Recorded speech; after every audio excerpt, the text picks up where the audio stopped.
All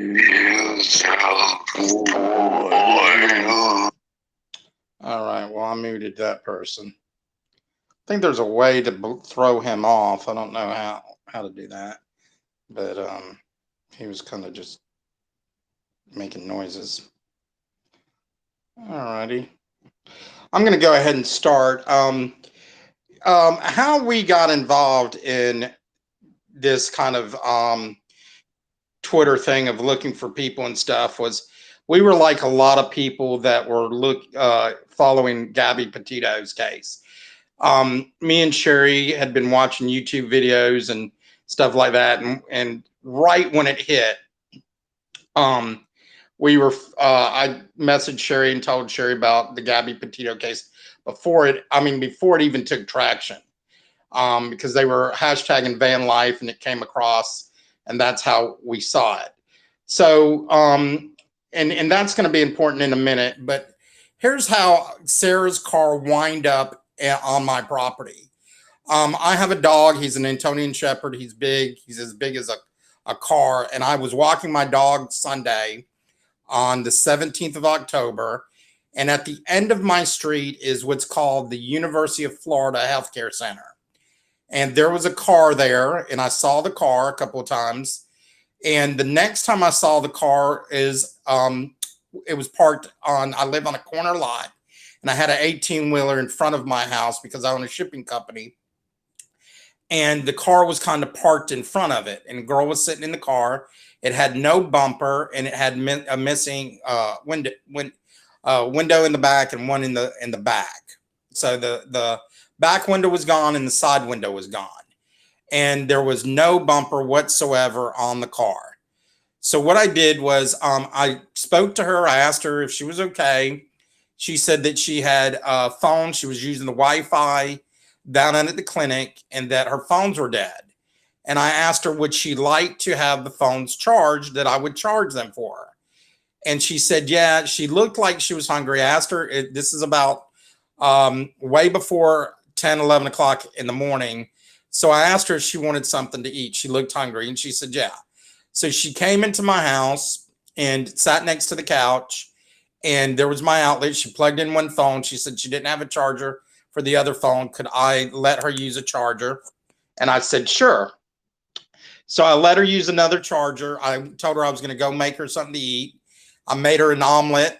And when I turned around to bring it to her, she was laying on my couch asleep. So what I did was I went and got her a pillow, went and got her a blanket, and her phones were charging. She went to sleep probably about 10 o'clock that morning, 9 o'clock, somewhere around that time. She did not wake up till 5:30 that evening. When she woke up, by that time I cooked spaghetti and green beans and corn and Texas toast, and she had some of that. She had two things of spaghetti. She told me her name was Veronica, okay, or Victoria. I think it was Victoria though, and maybe Sherry will remember. But anyway, I was on the phone talking to Sherry when the girl said she wanted to smoke a cigarette. It was cold. It was the first really cold day here in Jacksonville. So I gave her a jacket.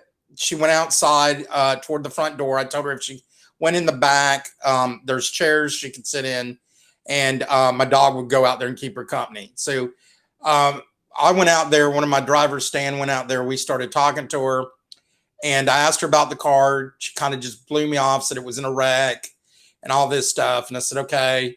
And then she made a phone call to a girl named Michelle.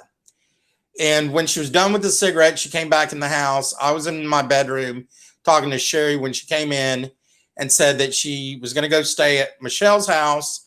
And I said, okay. And I asked her, is she sure she could spend the night, I guess, or whatever. You know, I wanted to make sure she had a safe place because the car was no place for somebody to sleep in. And she said, no, she had a place to sleep. I said, okay. And then she left. But as she was leaving, I was on the phone with Sherry, and she kept kind of stalling. And I said, do you have a jacket? And she said, no. And I said, well, you can keep the jacket. You know, just go ahead and keep it. Don't worry about it. She exchanged numbers with me, and I was on the phone with Sherry. So I told her, I said, I don't know if it's going to save in my phone. Could you just call me or text me in the morning or let me know you're okay? And here's my phone number. She put the phone in her thing, told me she didn't know when she'd call me because she had a Wi-Fi phone, meaning she needed Wi-Fi to use it. And me and Max walked her out to the car. She got in the car and left and drove toward behind my house. If you go to the end of the road is a cemetery, and that's where she drove toward that section of behind my house. So I'd never really thought anything about it. We were following Gabby Petito's case. And what happened was one day I was on Twitter when somebody had posted about Sarah missing and put a description of the car. And I messaged them instantly on Twitter and said, hey, what's up with this car? I think I've seen the car here in Jacksonville. I think it was in my driveway. Well, the next thing I know, all those tweets disappeared. So what I did was I immediately called law enforcement and I told them what happened. I spoke to a detective Porter and a detective Nick over there here in Jacksonville. I then started following the case. I reached out to the mom. The mom at the time told me she didn't really have any anything, information other than what she told me. And I'll get to that in a minute. And then I started helping with the case. That was my first case I was working on. We're not PIs. We're not professionals at this. The only thing I've done in our company actually works is to do background checks on businesses and do research on businesses in order to determine if you're going to do business with them, whether or not they're credit worthy. And so, that's what we do. We do hedge funds, we do agricultural businesses and investments and stuff like that. So this was all kind of new to us. And we jumped in head first, not knowing what was going to happen or how it's going to turn out. So what we discovered was a couple of things. Sarah tried to kill herself. And what she did was she jumped out into the middle of the road. And she threw her phone in the road. And my understanding is that she did this in Flagler or near Flagler. And a car stopped, almost hit her, asked her what was going on. She told them that she wanted to kill herself. And that car, from my understanding, drove her to the mental facility or healthcare facility in Flagler Hospital. Now, prior to that, before she went into the hospital, September 29th, she had loaned her car to a girl named Stephanie Fitzsimmons.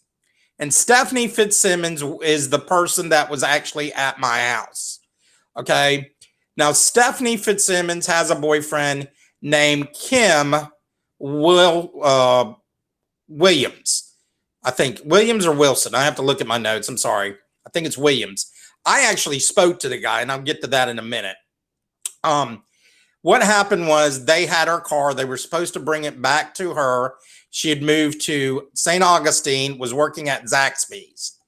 They never brought her car, so she had to call somebody else to come get her. In that time, she was talking to her mother. Now my understanding, and I will get to this in a minute because this is very important, is my understanding is that Sarah never really talked to her mother on the phone. And if you talk to Sally, the mom, she's going to tell you a whole bunch of different stories. But my understanding is that she never really talked to her mother much on the phone. They only text.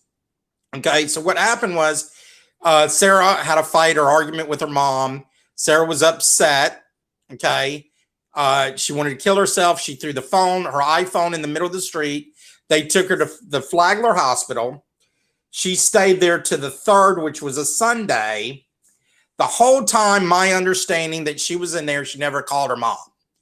Okay, now that's my understanding. But then I also hear that Sarah had a next of kin, something with the hospital or something, and they notified her mom that she was in there. So that story changes a lot. I don't know really what to believe. Okay. My understanding, though, is that Sarah never called her mom, but maybe the hospital notified her mom. On October 3rd, when she was getting out, she made a phone call to her ex, her son Spencer's dad, named Tim. She called him and she told him that she was getting out of the hospital. She would like to see Spencer. Tim's agreement with her was she was had no problem with her seeing Spencer as long as Sarah was clean.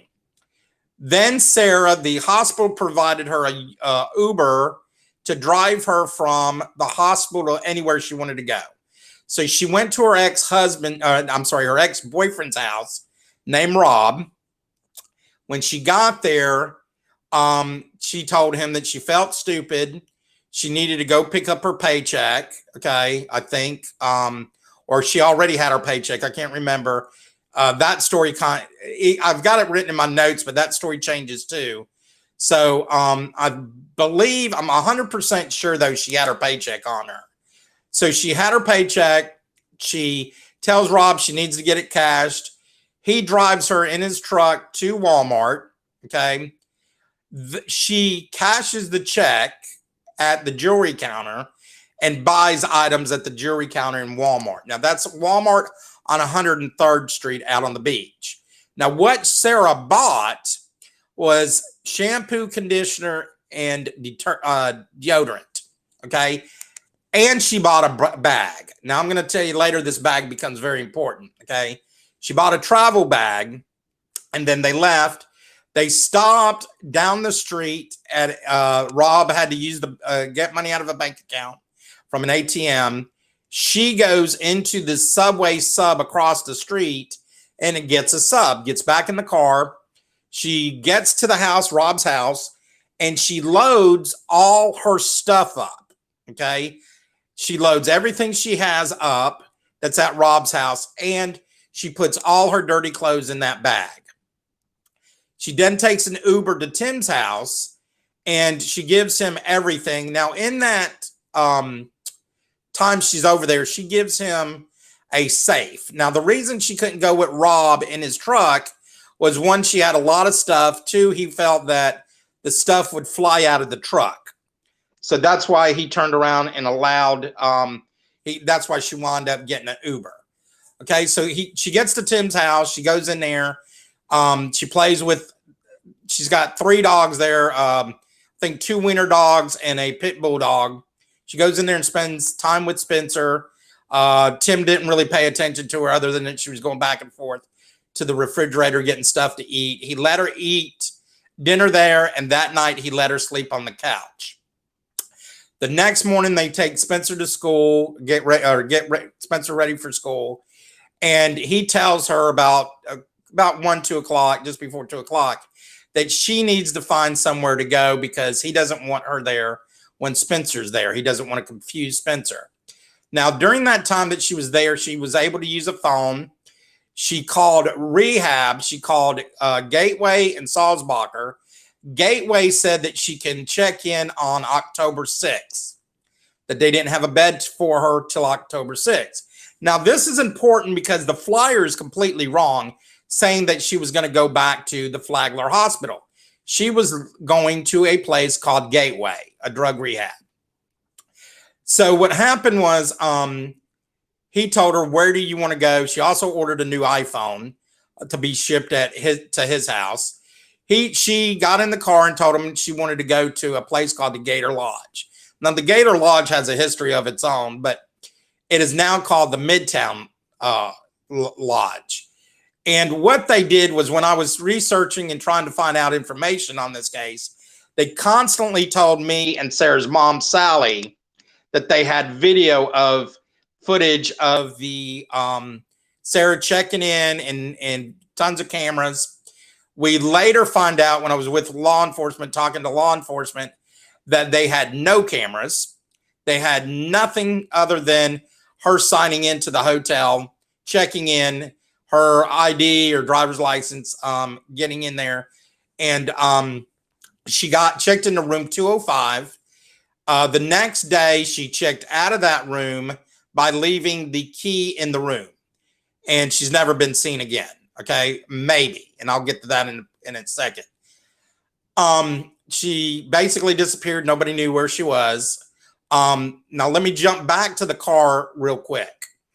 The car was used to Kim Williams is a black guy.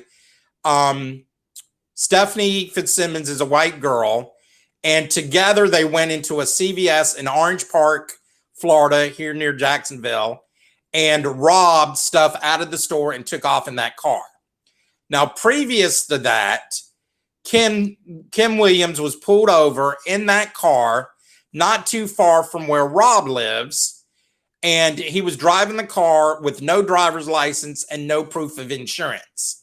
And all they did was give him a ticket to appear in court, which my understanding is he's never appeared in court. So there's a warrant issued for him for that. There's a warrant issued for him being on tape or video at the CVS, and a warrant issued for Stephanie Fitzsimmons. Okay. Now, let me jump back to the Sarah leaving the hotel. So nobody knows which direction Sarah went. I was able to get law enforcement to go view the video at the Walmart across the street on Phillips Highway from the hotel, because there is a camera that is directly on that door. So what happened is this, and I'm just going to, and I'm not trying to badmouth anybody, and that's not my intent. But when I was working on this case and I kind of found some things out and stuff, and people were like, hey, look, we only want you to give us information, share it to us and nobody else, and then we'll post what's true. I confirm everything I do. Okay. With law enforcement, I was calling them. They told me they followed my Twitter account because I seem to have the most current information on Sarah. I was reached out. Somebody reached out to me, and I'm just going to be honest with you guys. Vern reached out to me, said he was coming to Jacksonville, and could I help him out? And I said, sure. I said, if you need a place to stay, you can crash here or whatever. He said, no, he had a bus. So he was going to just look at things and see what was going on behalf of Sally. So Brittany, who is says that she's Sarah's friend, wanted everything cleared through her, everything that I was doing. And I don't work that way. I own businesses. Nobody dictates to me. So, nothing personal. It's just in my, my personality. That's how I do things. And so she blocked me and refused to share information on the case. But she hadn't talked to Sarah since May of last year. And even when she did talk to Sarah, she had only talked to Sarah by text. And she was not aware that Sarah was a drug addict and that Sarah had been using crack cocaine or heroin. In fact, Sally's mom said that Sarah's drug of choice was crack cocaine. Now, if you look at her Instagram account or Facebook and her Twitter, she posts that she had been clean from heroin for, I think, 6 months or whatever. So I think she's off heroin. I don't know about the crack. The mother said that she was using crack, but I do think Sarah was trying to stay clean. Now, so what happened was I was able to help law enforcement with trying to get the video of her at Subway Sub, panning the ATM to see if she was there, which, when I contacted the Subway Sub, they saw her and they said that she's a regular there. But they hadn't seen her in 2 weeks. So they were very familiar with her, told me exactly what she normally orders all the time, told me that she came in there with her kid, things that I did not tell them. So what happens is this, is I would call a place if there's a sighting, and then I would try and find out what time she was there, and then I would get law enforcement to go over there and view the video. So what happened was I had Vern staying here. He was passing out flyers and stuff, and he did not want Sarah's mom to know that I was working on this case for some reason. And the reason is I posted this constantly afterwards, is that Sarah's mom, and he told me point blank that she was offering to pay him. I don't accept any money. What I do for free. So Vern came out here one day We had a guy that was telling us in this area and by my house that he had seen Sarah, and we had heard that Sarah was walking a dog in the parking lot of the motel she was last seen at. In my neighborhood, there happened to be a girl and two guys that fit that description walking a dog all of a sudden that appeared. Because my dog would bark, I'd look at the cameras, and I'd see them walking a dog that looked very close in to the dog that Vern had heard about over at the hotel. So what happened was he was staying the night in his little bus here, and I had posted, we made some videos because we were told, and I did not realize I was talking to Kim Williams at the time. I had approached him. He had asked me about my dog, and I showed him Sarah's picture and stuff. And then after he left, I realized who it was. I ran to Vern in his bus, told him who it was. He had told me that Sarah was in the cut with Stephanie. So me and Vern went down to what we thought was the cut because we simply don't know what that means. And we went around the cemetery that's there. We went down to the express, overpass. There was some woods back there. We searched it with Max. I posted that on my dog's Twitter account. And I was sitting in my house when Vern texted me asking me a couple of questions. And I was fixing to answer him when all of a sudden he messaged me saying that he blocked me from Twitter because he didn't want Sally's mom to know that I was helping him out. And so I looked out my window and he was gone. So I haven't spoken to Vern at all. But where I was left with the case was my neighbors had seen her on and off in this neighborhood. The convenience store has seen her, and the Walgreens have seen her. At least that's what they say.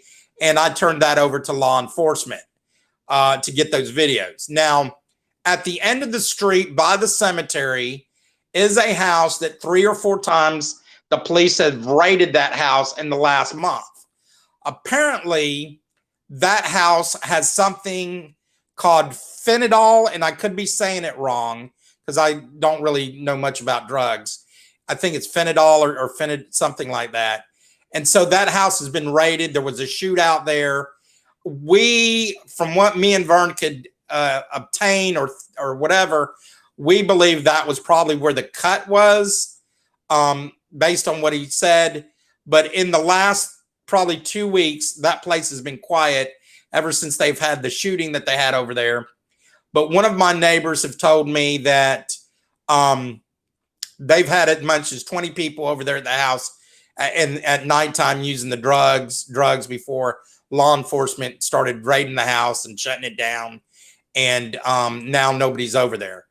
But the last sighting or last time anybody around me has seen Sarah, whether, you know, this is the thing, it can't be confirmed whether that's Sarah or not, other than video, and law enforcement hasn't told me anything about their videos or what they're doing. She was at a hotel where one of my neighbors worked at, according to my neighbor, because my neighbor thinks she saw her there at a hotel that she works at, 2 hotels close to Phillips Highway, and that's where she thought she had seen her at one of the hotels. Now, getting back to the reality of life, the person that Sarah, when she checked into room 205, the person that lived next to that room was a permanent resident, meaning they pay by the week and stay there. That person said that they saw people all night coming in and out of that room that she was in, and they used the words prostitution several times, according to Vern. So, in that drug, scene, I'm sure there is, but I don't know if Sarah was prostituting that night or if she was a prostitute, because Sarah actually had money on her. She had $300 to $400 minus the hotel room and minus whatever she bought at Walmart. Okay. The other thing is that she has a paycheck at Zaxby's waiting on her, a 2-week paycheck that she never picked up. They at Zaxby's, where she worked at in St. Augustine, did not even know that she was missing. They received a call saying that she was not going to come into work. And then they figured, okay, she quit. She wasn't never coming back. They had no idea that she was missing. The other thing is that Sarah has a new iPhone at her with her son's house. Now, a couple of weeks ago, somebody called him because she was supposed to check into another rehab facility in St. Augustine, and she had used his number. Now, here's a couple reasons why I don't continue this case. One, people have put negative things about me on Twitter. They've reached out and Twittered or DM'd or DM'd other people. I've noticed that because I've had probably 15 accounts open, where people have harassed me or said things to me, or they've tried to vet my business and said things about my business and all this. I have no problem working a case, but I'm not going to get into people attacking my business because this is my livelihood. This is what pays my bills, and this is a business that I've created. Okay, I've put my heart and soul in. Me and Sherry have both put in our heart and soul in Southern Farm Innovations, and I don't appreciate people attacking it. Now, if you look on Twitter, you see a lot of people that do not show their face. They don't have their names. They have handles. I personally show my face, and I personally put my name out there. Okay, so I'm a little bit easier to attack and come after or write bad stuff and tweet it out about me than most people. You can just Google me, or you can pop me up on Facebook, and I don't have an account that I don't hide behind. And so, and I don't make accounts where people, to go after people. Like I said, I had 15 different separate Twitter accounts open that attacked me personally, and I reported each and every one of them to Twitter or to the police based on what they said. And I know that some of these have reached out to other people and they've blocked me. Now, the last sighting that I had of Sarah was that lady at the hotel.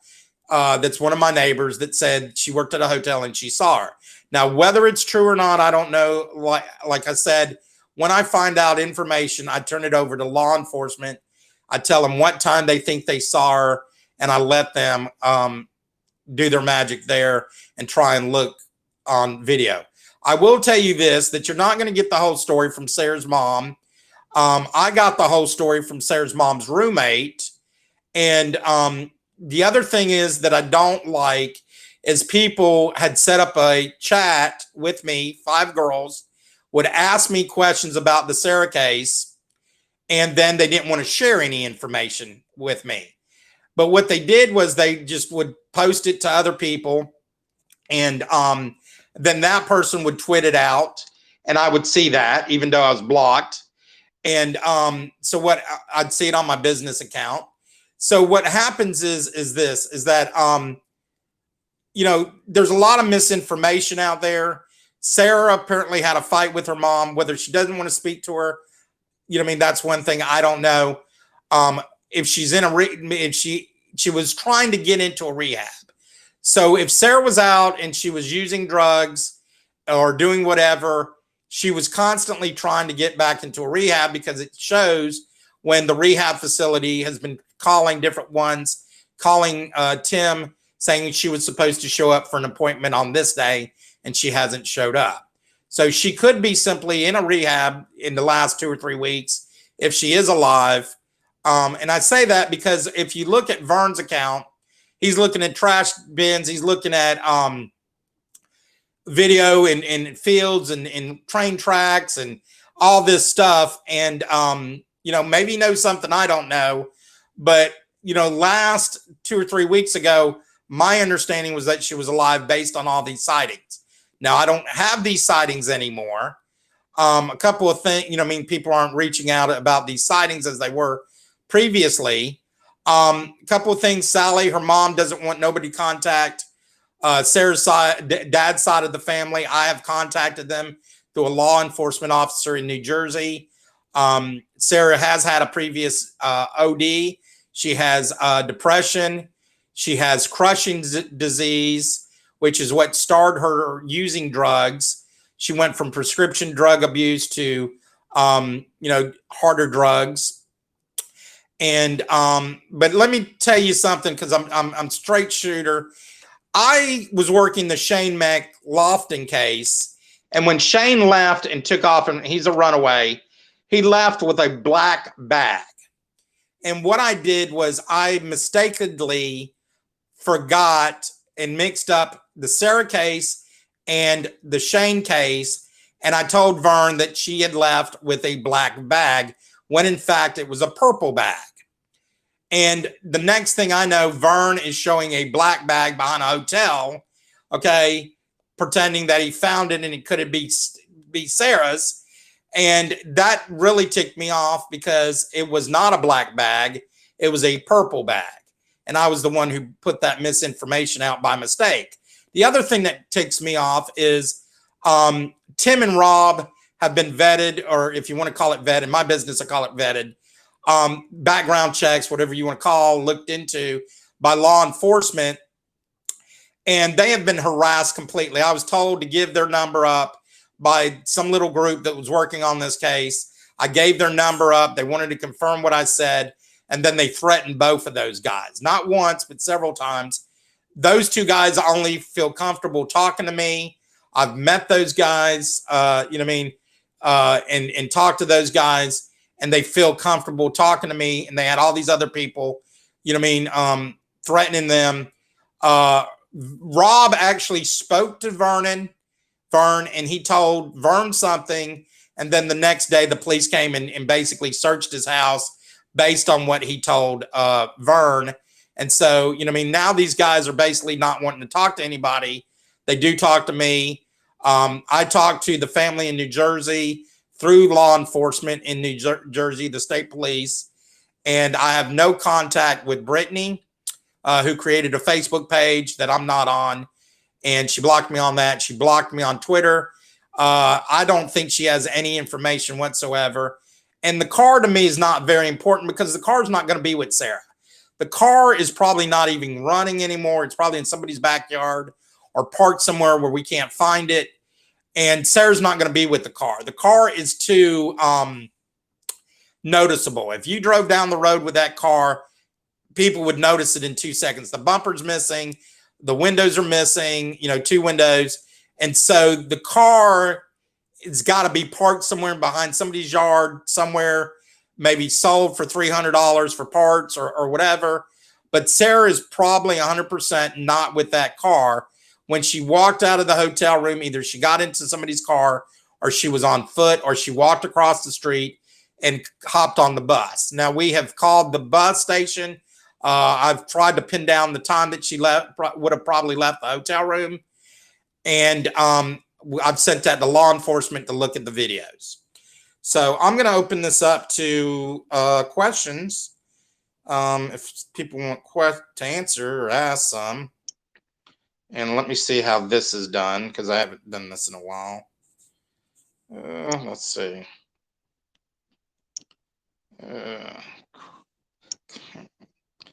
Let's see. You sent a request. Add a speaker. There we go. Go ahead. Go ahead. Got to unmute. Okay. Go ahead. Tane. It says connected. Do I have anybody who wants to ask any questions? No questions. Going once. Going twice. I got one request. I don't see where it went though. Request. Let's see. Approved.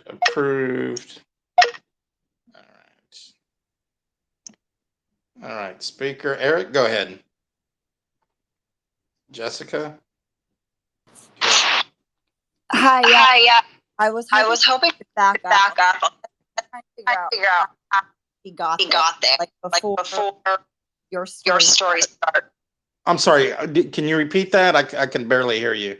Yeah, I'm sorry. Yeah, I'm sorry. Is this better? Is this better? Yes. Okay. Okay. How you go before you you started?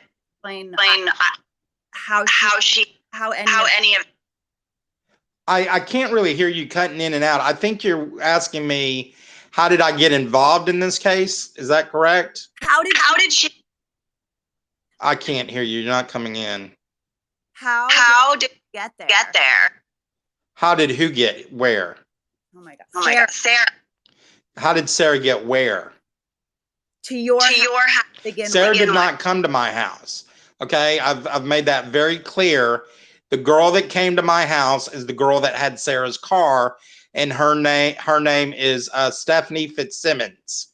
Sarah, again, this is what gets me upset, is that people have posted all over the place that Sarah has been at my house. Sarah has never been in my house. Okay. Okay.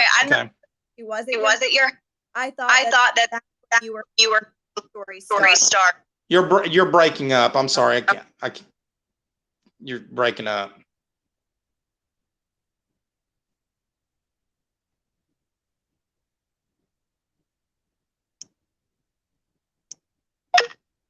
Go ahead. Beth.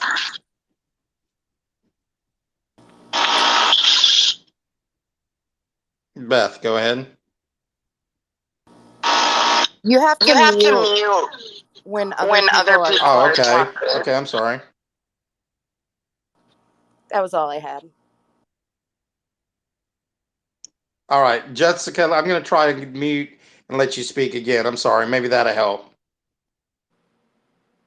That's okay. Is this better now? Yes, it is.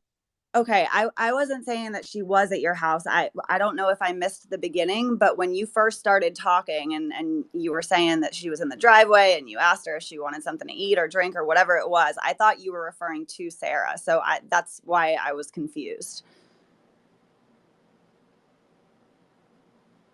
No problem. I get that, and that's what, when I was trying to work on this case, that's what was upsetting me, was that people were saying that Sarah was in my house, or Sarah had come to my house, or she was the one in the car, and people would put misinformation out there, and that's not what happened.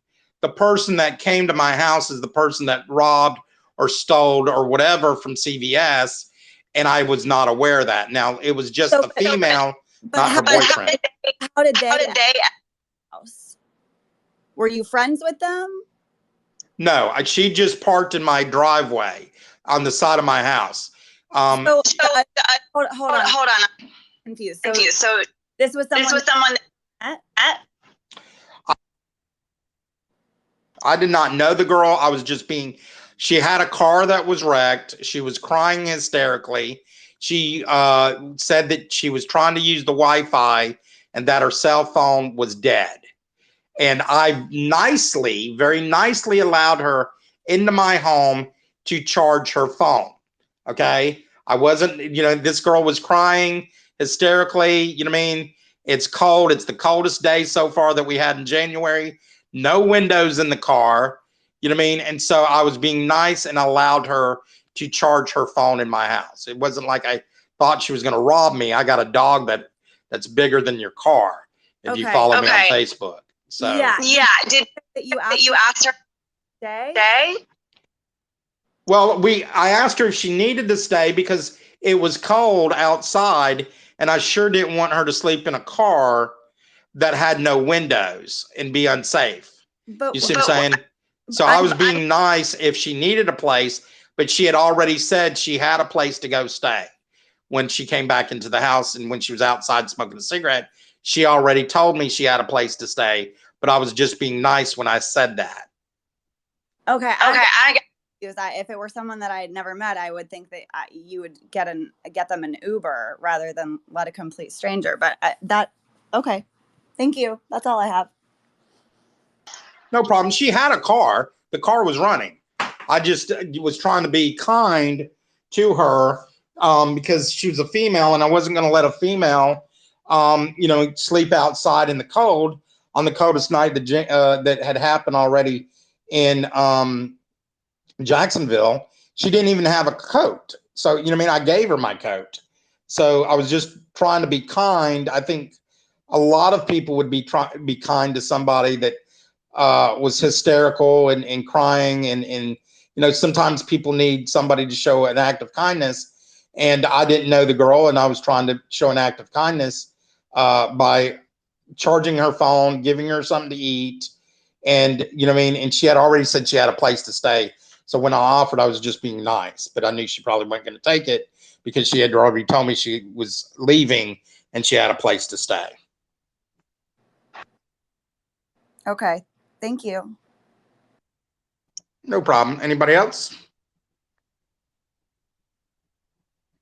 Going once? Going twice? Anybody? All right. I'm going to end this. And, that's, if you're working the case and you need some information, I'll be happy to help, but I'm not working this case because I don't appreciate the people who've worked it previously, who have tried to attack my business or try and attack me. I just think it's ridiculous. I live here in Jacksonville, and I built a company. We're proud of our company, and I don't know what the motive behind that is, but I put my finances and our business first for me and Sherry, and it just wasn't working out in this case where people were attacking me for whatever reason. The other cases we don't have that issue. We're glad to work with people, and people work with us. They seem happy to work with us, and I see Nerdy was on here, and I appreciate everything he does. I appreciate everything Sporty does, and Rose, and a lot of you guys. I see OJ on here. A lot of you guys go out of your way to help people all the time. I know there's a lot of infighting with groups and stuff like that, and I just try to stay away from all that. And I try and work a case that I feel compelled to work on, and that I like to say God leads me to it, and somewhat. And I appreciate everybody that's out there that does what they do to help the cases that I do work on, and all the cases that other people have out there. I like the fact that there's this commodity, or I'm probably saying that word right. Wrong. I never say it right. A bunch of group of people who have gathered together. Guys are doing the impossible. You guys have take missing people, and you guys are working cases that are old cases, and and you're shining light on missing kids, and you guys are changing the world, which is what Gabby wanted to do. So I'm going to end this, and I appreciate everybody who's on here. Thanks, guys.